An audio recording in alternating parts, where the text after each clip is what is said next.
Lisan.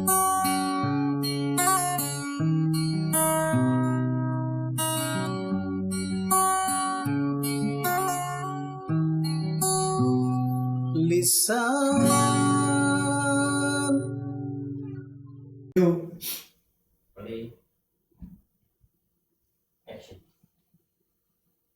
Bismillahirrahmanirrahim. Assalamualaikum warahmatullahi wabarakatuh. Waalaikumsalam warahmatullahi wabarakatuh. Alhamdulillah, salatan wassalamu ala rasulillah wa ala alihi wa mawalah, la hawla wa la quwata illa billah.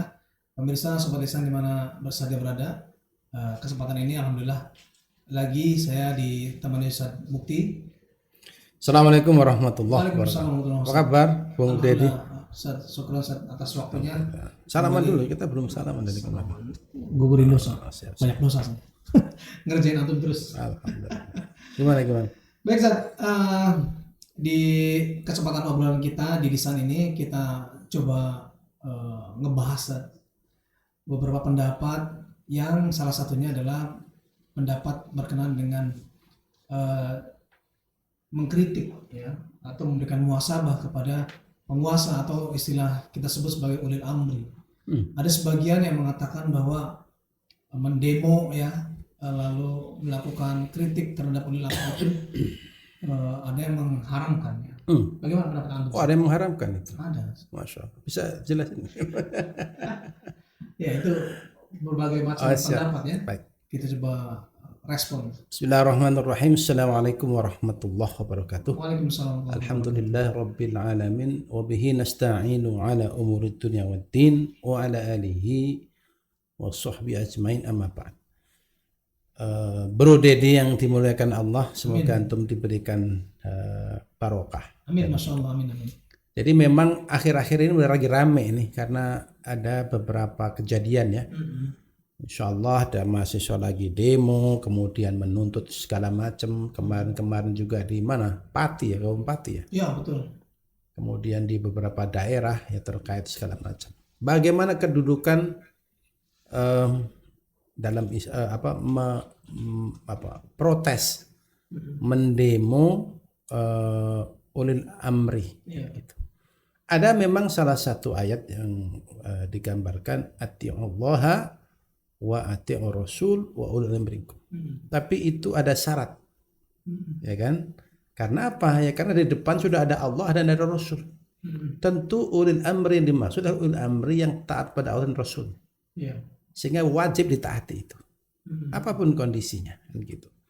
Tetapi syaratnya itu mereka sedang melaksanakan yang namanya perintah Allah dan perintah Rasulullah. Begitu. Tentu kalau kemudian mereka tidak melaksanakan itu beda lagi ceritanya kan begitu. Bahkan ada salah satu hadis yang cukup kuat kedudukannya, sahih. Afdhal jihad jihad yang paling utama itu adalah kalimatul haq indal sultanul jair. Jadi menyampaikan kalimat yang hak di depan seorang pemimpin yang zalim, yang yang mereka tidak taat pada Allah dan Rasulnya. Itu wajib malahan. Itu jihad paling utama. Wah, jihad yang paling utama. Cuma ngomong tok. Iya, menyampaikan itu kritik. Ya kalau ternyata kemudian begini, yang namanya manusia itu ketika melaksanakan keputusan. Jadi pemimpin itu ya yang namanya al-hukama atau ulil amri, ya kan. Mereka itu adalah manusia yang kemudian diberikan kedudukan untuk memanage sebuah organisasi. Kalau dia memanage negara namanya presiden, memanage sebuah kekuasaan Islam namanya khalifah, memanage kabupaten namanya bupati, memanage kecamatan namanya camat, memanage provinsi namanya gubernur. Dulu ada namanya wali, itu gubernur. Ada kemudian amil, itu bupati. Apakah kita tidak boleh mengkritik? Boleh justru. Dan para sahabat itu, misal contohnya adalah Umar bin Khattab menyerukan, silakan aku dikritik. Apabila engkau melihat aku keluar dari ketentuan Allah dan Rasul, begitu. Harus begitu. Makanya ketika kita melaksanakan tausiyah ya, atau kemudian juga kita sebut sebagai masyirah, ya, unjuk rasa. Masih betul. Unjuk rasa itu apa sebenarnya kan? Perasaan yang kita tunjukkan bahwa kita tidak puas. Tentu ada yang namanya satu kata, yaitu adilah atau adil. Maka dalam Al-Quran dikatakan innallaha ya'murukum, di dalam khutbah terakhir itu selalu innallaha ya'murukum bil adli wa ihsan. Ya, selalu begitu. Sesungguhnya Allah itu menyuruh kalian untuk berbuat adil. Kata adil inilah sebagai penyebab adanya itu tadi orang unjuk rasa, mengkritik. Kenapa? Mereka merasa tidak mendapatkan keadilan yang semestinya. Padahal keadilan itu adalah sesuatu yang utama. Apa yang dimaksud dengan adil? Nah, itu pertanyaannya kan. Jadi kita sebelum bahas itu, ya, kita bahas adil dulu. Adil itu adalah menempatkan segala sesuatu sesuai dengan kondisinya. Misalnya ini adalah haram, maka ya haram. Ini halal, ini halal. Itu adil. Proporsional, ditempatkan sesuai dengan perintah dan Rasulnya.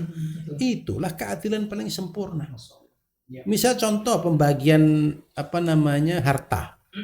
Pembagian harta itu bagaimana cara membaginya? Misalnya antum, jangan antum lah, si A gitu, dia seorang laki-laki punya istri, dia seorang suami punya istri, punya anak 2. Si suami ini punya kekayaan banyak, dia 100 miliar. Ya kan, kemudian meninggal kan begitu.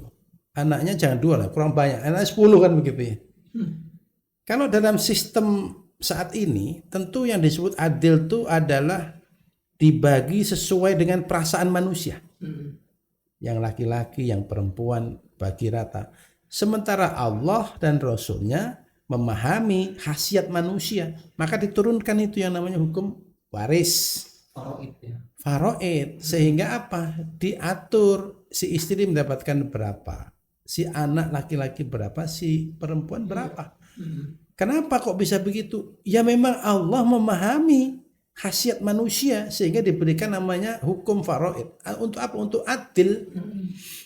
Karena tanpa itu tidak pernah akan adil. Kenapa? Pasti muncul yang namanya dialog yang dasarnya perasaan manusia.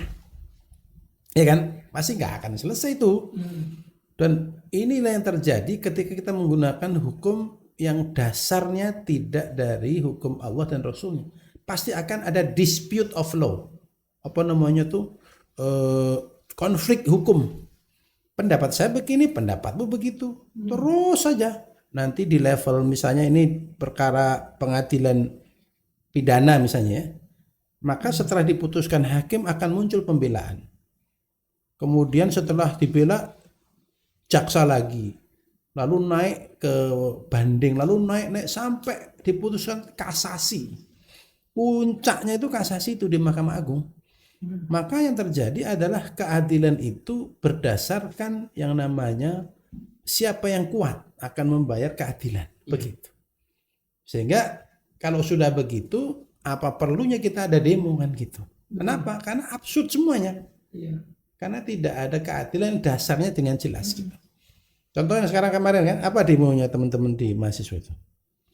Demo ke DPR, gara-gara apa? Gara-gara DPR naik gaji 3 juta, bener gak? Kemudian joget-joget, marahlah masyarakat begitu.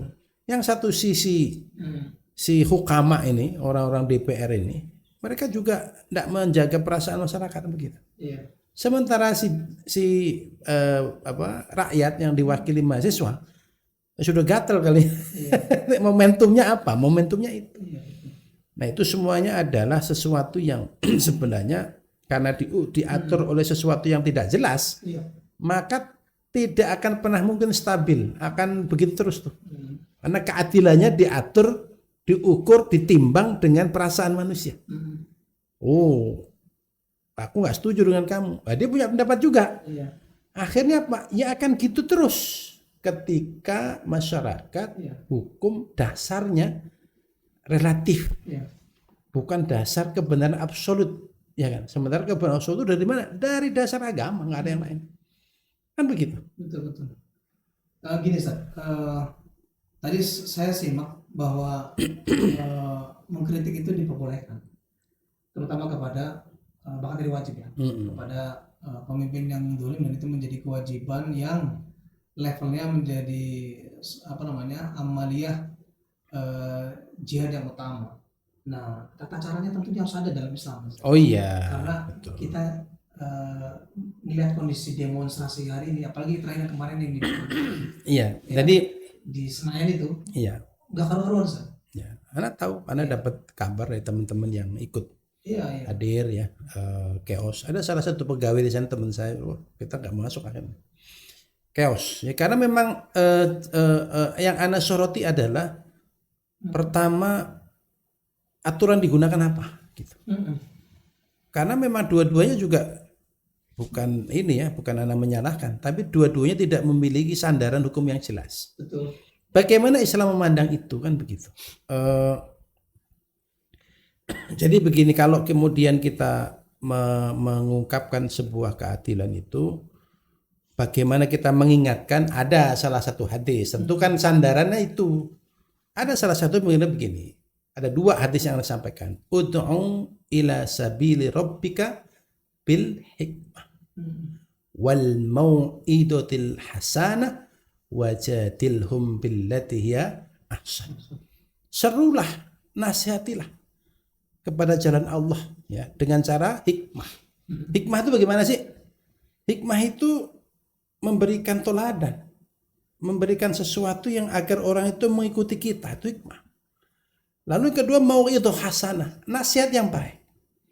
Kalau sudah diberikan teladan dia nggak mau, dinasihatin juga nggak mau, maka wajadilhum billati ahsan.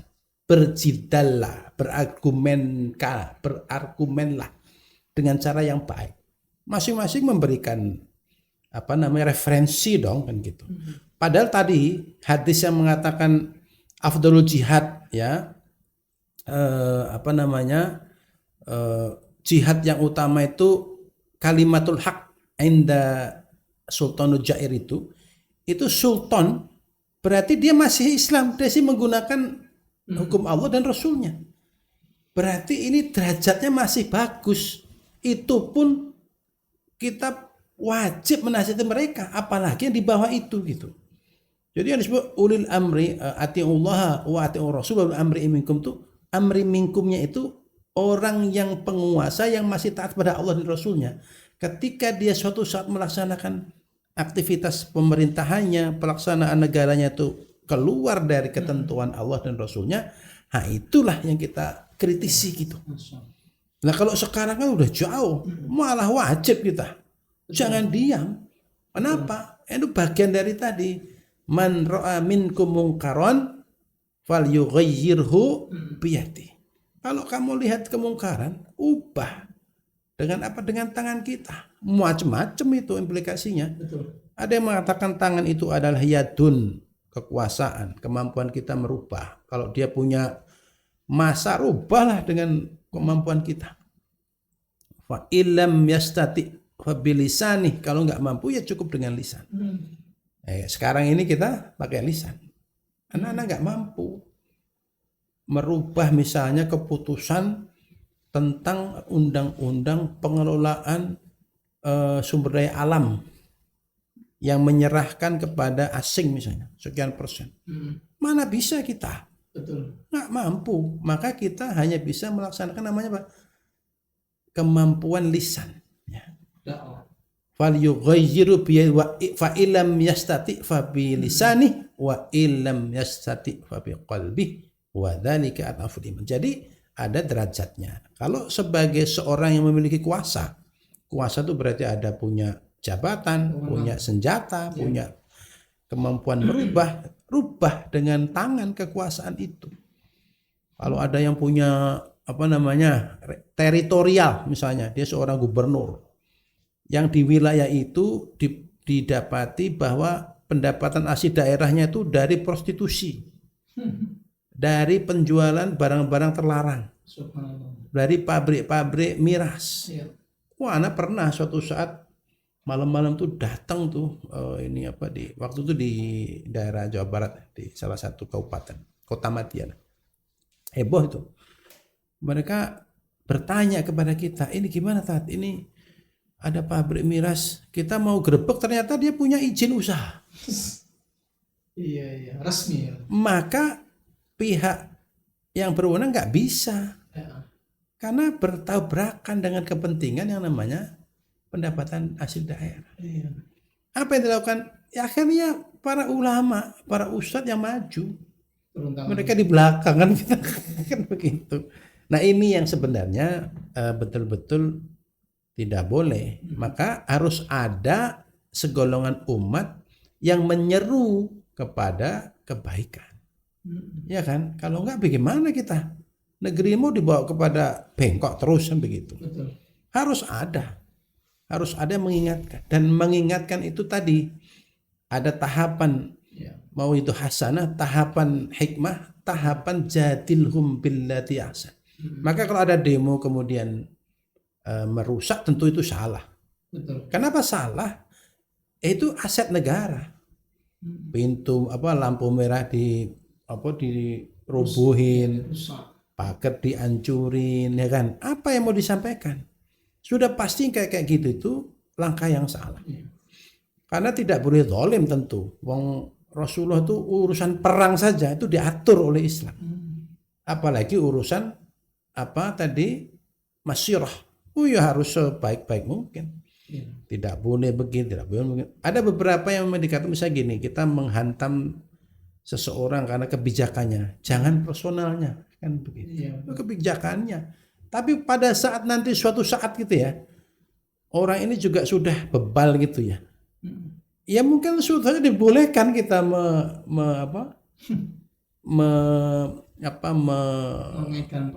mengaitkan personalnya kan gitu. Oh dia itu misalnya sudah dolim, membikin kebijakan mendudukan rakyat, kufur kan ya, bikin rusak masyarakat, lalu dia sendiri secara pribadi adalah orang yang berbuat maksiat, ya boleh kita. Anda ini begini, gimana mungkin bisa memimpin, kan begitu. Nah ini, masya Allah, jangankan Islam, negeri-negeri seperti Amerika, negeri-negeri yang menggunakan demokrasi itu, mereka juga ini mendapatkan pemimpin yang terbaik, tidak punya cacat moral, kan begitu. Apalagi Islam gitu loh. Ya wajib, mau itu sebuah kewajiban kok. Kalau ada orang kelihatan maksiat, ya kenapa kita kemudian diam, harus diingatkan. Baik, Mas Ustaz. Ya, cukup jelas ya, clear berkenaan dengan ini bagaimana kita mengkritik, memberikan muhasabah kepada pemimpin, terutama kepada pemimpin yang zalim, yang dampaknya sangat merusak kepada kehidupan berbangsa dan bernegara, tentunya kepada masyarakat dan bangsa ini ya. Tadi sudah dijelaskan, saya pikir ini menjadi pemahaman kita, dan ini mudah-mudahan bisa diaplikasikan dalam kehidupan kita sehari-hari. Syukran atas pencerahannya. Syukran, sami-sami. Dari kami cukup. Assalamualaikum warahmatullahi wabarakatuh. Waalaikumsalam warahmatullahi wabarakatuh.